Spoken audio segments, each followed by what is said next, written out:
Bonjour à toutes et à tous. Alors aujourd'hui, nous allons parler de la méthode VACOG. Donc, qu'est-ce que ça veut dire? C'est un acronyme qui est inspiré d'un modèle mis en place par la programmation neurolinguistique. Alors, vous aurez sûrement remarqué qu'on a tous et toutes des méthodes de travail qui sont totalement différentes. On a une manière spécifique pour étudier. Je le remarque parce que je suis coach depuis une quinzaine d'années. Et dans les coachings scolaires, dans les accompagnements, donc primaire, secondaire ou école supérieure universitaire, j'ai constaté que voilà, on n'était pas tous égaux dans la manière d'étudier et on n'est pas tous réceptifs aux mêmes choses.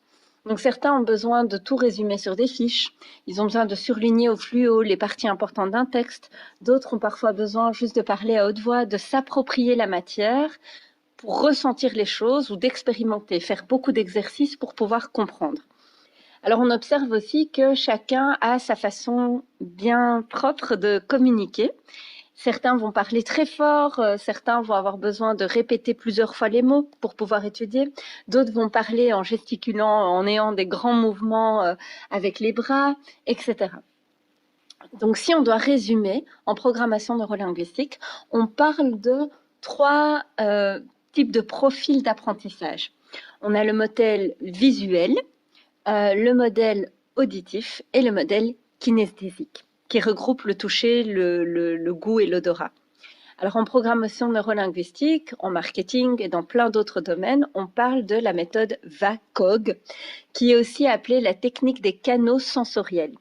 Cette technique va se baser sur le fait que chacun va entrer en interaction avec son environnement à travers au moins un de ses cinq sens.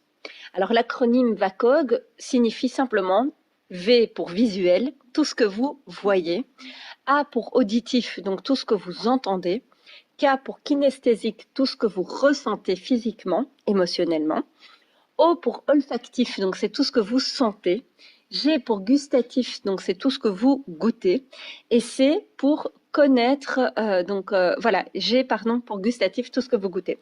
Donc en fait, l'objectif, c'est de connaître quel est votre sens privilégié. Donc les prochains jours, observez-vous pour voir, est-ce que vous vous rappelez plus facilement des choses parce que vous les avez entendues en classe, en cours, parce que le prof a insisté sur une matière ou qu'un de vos amis était occupé à parler de quelque chose et donc vous avez perçu ça et cette information, elle vous a attiré.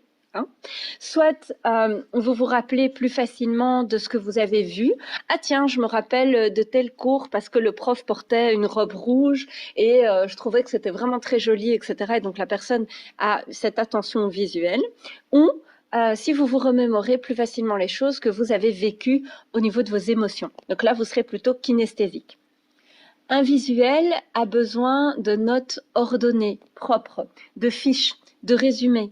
Il a besoin d'utiliser des couleurs, donc des fluos, de surligner, d'écrire avec des couleurs différentes.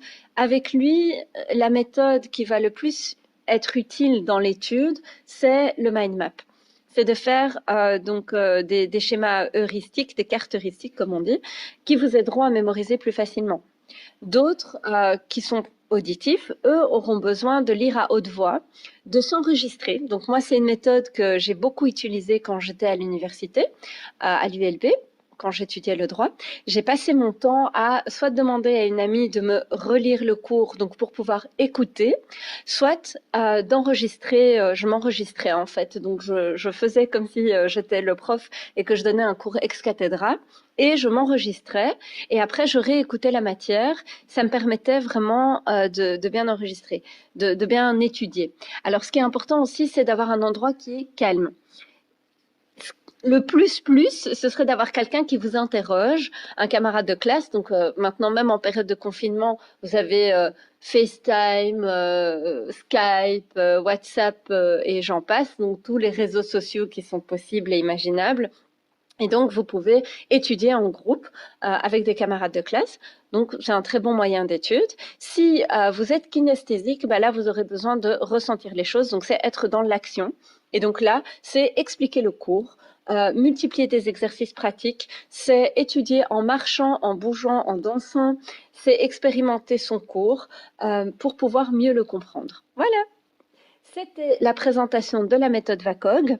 Comme ça, vous comprenez un petit peu plus dans quel type de profil vous vous situez pour pouvoir adapter votre manière d'étudier.